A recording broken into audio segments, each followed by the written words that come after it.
Hari Om. Let's start with the prayer.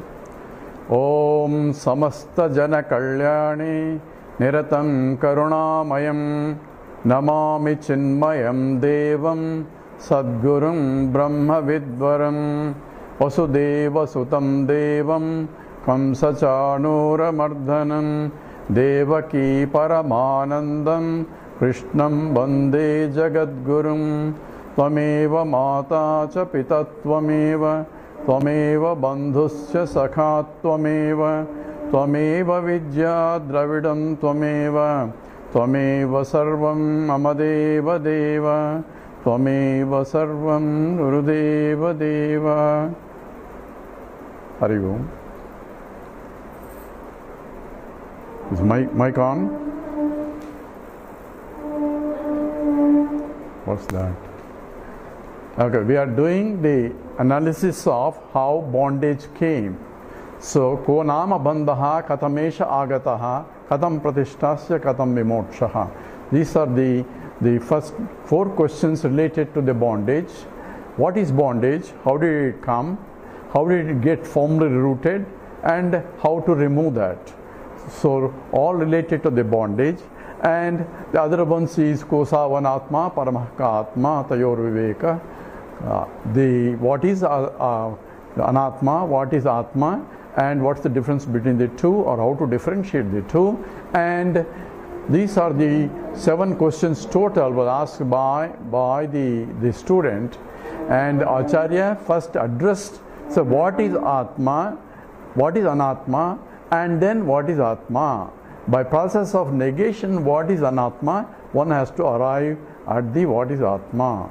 And after that, he is addressing the question, what is bondage, or ko nama bandhaha. So what is a bondage? So bondage is essentially taking anatma as atma. So essentially taking what I am not as I am is the basic fundamental bondage that's been defined in the Vedanta. So how do I take what is not as I am?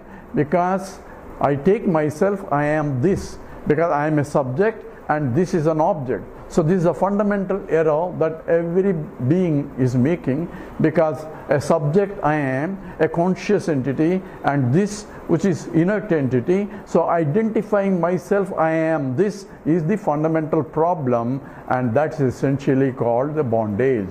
So bondage is result of identification of what I am not as I am. So how do I de-identify myself? I de-identify by not doing something, but I had to know who I am. Then I can de-identify myself what I am not, because I don't take myself anymore what I am not as I am when I know who I am. So the fundamental question therefore is, who I should know who I am. So ignorance of myself becomes a foundation for taking myself what I am not as I am, and from then on the whole problems or samsara starts with.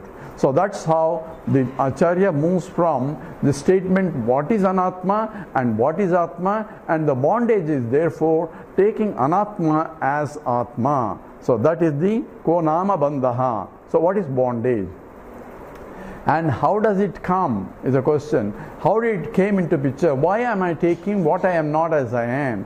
Because of the ignorance of my true nature. How did I become ignorant? And that's the question that is being addressed. I am ignorant from the beginning. Because means the ignorance of myself started.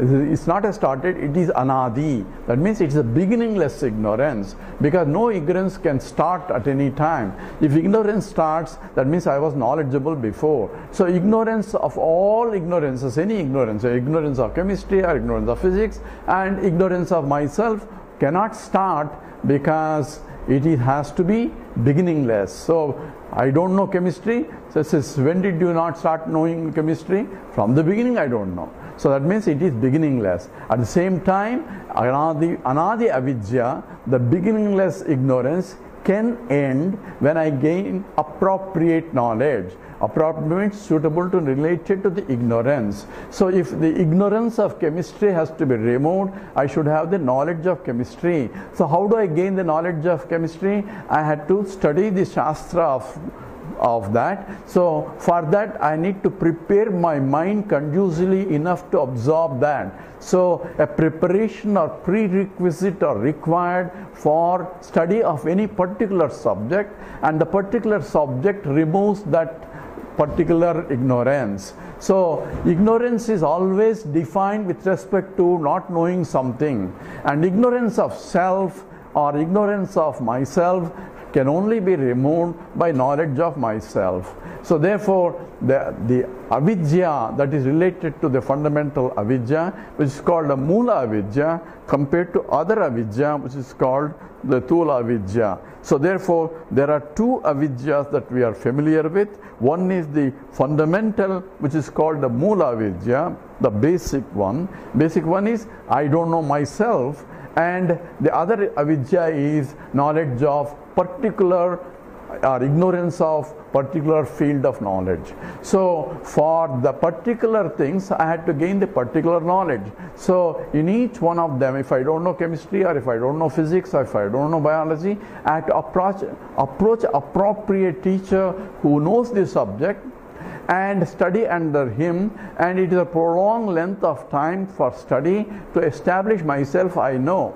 In fact, it is strange that in any field of subject I can keep on studying, and the more I study, the more it reveals. So it is an endless problem where in any field I am becoming a specialist of a smaller and smaller and smaller, and I realize there are a lot more things to know that which I didn't know before.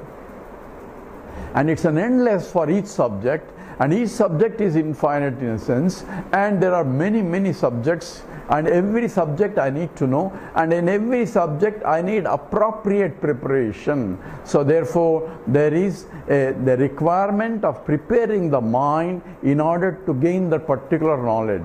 Similarly, for gaining the Atma Vidya, or gaining who am I need to have an appropriate frame of mind or a prerequisites. So what kind of prerequisites I need? Because this is a very subtle knowledge, because it is related to knowledge of the very subject or the knowledge of the consciousness, which cannot be objectified. That's why objective sciences do not have any tools for it, so they ignore it, or they say that it is only a belief system. The very fellow who is doing a belief himself is a conscious entity, and he has to be there to inquire about the unconscious things. His presence is essential even to know what is this, what is that, and so on. So every objective knowledge presupposes the existence of a conscious entity trying to inquire, because the knowledge can only take place to a conscious entity. A stone doesn't investigate who am I or what is this world. It's only a conscious entity, one who is conscious of his own limitations or his own ignorance wants to know. If he is not conscious of his own ignorance, then he doesn't want to investigate even. There is no motivation to know unless he realizes that he doesn't know and he needs to know. Once have a concept that I don't know, the intellect wants to know. That is, the curiosity to know is inherent when once recognize that there is an ignorance of a particular thing.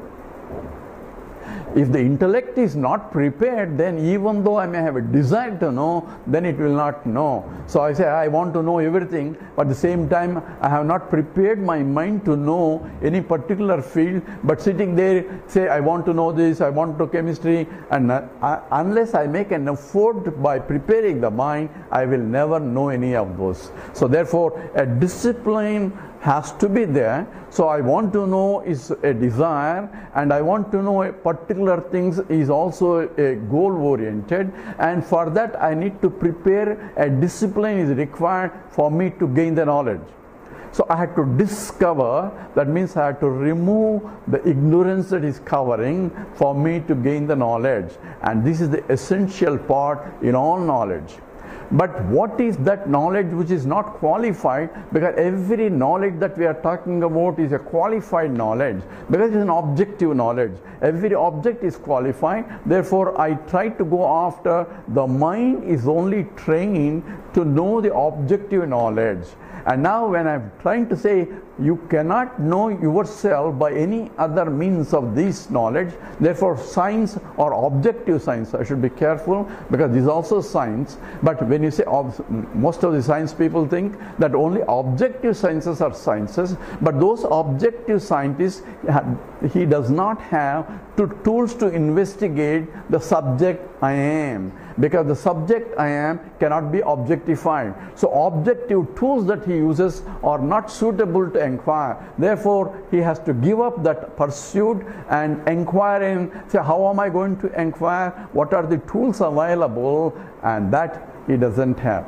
That is only why this is Vedanta is a pramana, because Vedanta tries to inquire into the nature of the self. And how does it inquire? It inquires by pointing in the direction for one to think or meditate in that direction. So it provides a vehicle or a means to go in that path. It doesn't say this is Atma, then again it becomes an objective. So in the Vedanta itself defines there are two types of knowledge. One is Paravidya and Aparavidya. Paravidya is the supreme knowledge because that includes both the conscious entity, the subject, and the object, and the relation between the two. And that is the highest knowledge, because knowing which I know everything. That is the nature of the subject. Whereas the other is called Aparavidya, that includes all sciences that we are talking about, and including the Vedanta also, because that also comes under Aparavidya only. But Vedanta is a special only in the sense that it points in the direction for me to contemplate,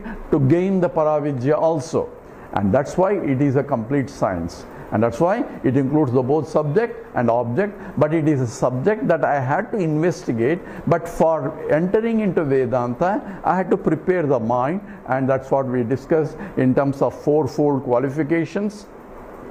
These qualifications are preparing the mind, making it subtle enough to discriminate what is real and what's not real. Because this is a very peculiar knowledge where the two things are superimposed together, and that's what is called adhyasa. So we are now inquiring into what is the bondage and how did it get established. The bondage is taking anatma as atma. And why am I taking? Because I do not know what is atma. Atma is not a subject. Atma is some other object for me to know. Object is my own self. Therefore, I want to know myself. I don't know myself. Everybody thinks they know themselves because they, for all transactional purposes, they introduce myself and say I am so and so, so and so. But so and so, so and so are all objective qualifications, but I am a subject which cannot be qualified, because only objects can be qualified. That means I really don't know who I am. I am taking all the anatma as I am and transacting in the whole world. There is no problem in all these things. Only problem is when I suffer the consequence of this, then is the problem. Therefore, I want to know, because why am I suffering, why am I unhappy, all that comes into picture. Therefore, the truth of Vedanta or Vedanta study is required only when I recognize the problems in their life. What's the problem? I am looking fundamentally, I want to be happy. That is the pursuit. Whether I study or whether I do anything or pravrutti, nivrutti, going after things and all that, what I want to be is, I want to be happy. I'm not looking for anything. I'm not looking for God. I'm not looking for heaven. All those things don't mean anything to me because I want to be happy. I want to go to heaven only because it is promised that I will be more happy there than here. So what I'm looking for is happiness. If the heaven is here itself, if the happiness I can get here itself, then I don't have to go anywhere. So the question itself is I am looking for something, and the Vedanta says you are looking for something and you will never get it also. Why? The way you are proceeding, you are trying to solve a problem, and the problem that way you are solving, it can never be solved problem. And this is why Vedanta becomes a needed for a knowledge to know why I am trying to solve a problem where there is no problem, why I am going a wrong way to doing, and what is the right way to do to solve the problem. What's the problem? I have decided I am unhappy and I want to be happy. And how do I get happiness? I don't get happiness by fulfilling a desire. That seems to be my approach so far. But every time I fulfill my desire, I am still left with an inadequate person. Even though I didn't have any money, I thought I'll be very happy if I have thousands of dollars. When I have $1,000, I'm still having a problem. Now I have problem of security of the wealth. Also, I want the wealth for my security. Now I'm worried about the security of the wealth. I want more and more, even though more and more is not giving me the happiness that I am longing for. So the fundamental problem still remains in all my pursuits, and that's why only when I recognize that the problems in this pursuit is not going to solve the problem. So therefore, pariksha lokan karmachitan brahmano nirvedamayan nascha krutakrutena. So only when I examine my life and discover that the approach that I am taking is not really solving the problem that I want to solve, then only tad vijnanartham sagurum eva abhigachet samitpanihi sotriyam brahmanishtam. And the scripture itself advises that you approach a teacher, don't come straight to me, you approach a teacher with an attitude of service, so that and gain the knowledge. And the teacher who knows that Shastram, he knows the Shastram because he himself approached his teacher in the same way. Therefore, approach a teacher, and he has an obligation to teach because his teacher taught him. Therefore, in the same obligation that teacher taught, he has to propagate that knowledge as a part of Acharya Runam. The obligation to his teacher is fulfilled only if he pass on that knowledge to the next generation. So that's called Acharya Runam. And that is only provided an appropriate student comes with the desire to know. Only when he desires to know and ask appropriate questions. Based on the questions, you can evaluate what is the nature of the student, how much he has prepared, and based on that, one can address. So that's how the whole teaching started, where the student himself approached with the 7 questions that he has. So says essentially, ko nama bandhaha, katamesha agataha, katam pratistasya, katam vimokshaha. 4 questions based on the bondage, and 3 questions based on kosavanatma, paramah atma, tayor vivekaha. So what is anatma, atma, and what is the difference? So all the 7 questions were posed. So all the teaching from there on is addressing the specific questions that are raised. So we already addressed in terms of what is the bondage. Bondage is not knowing myself. Now question it is, what is that? How did that bondage come into picture?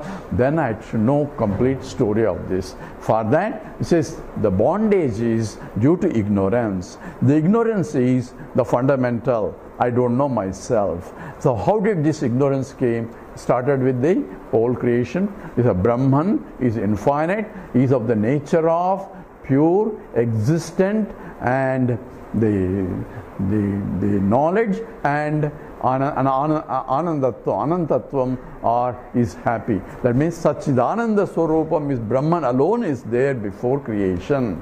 And that's how the Vedanta start teaching. And there is an ignorance that is covering my nature if it is Brahman. So now we go into the details of why there is ignorance, how did it cover. That's what the whole start is. So from the point of the Advaita, this is avidya or / maya is the cause for creation.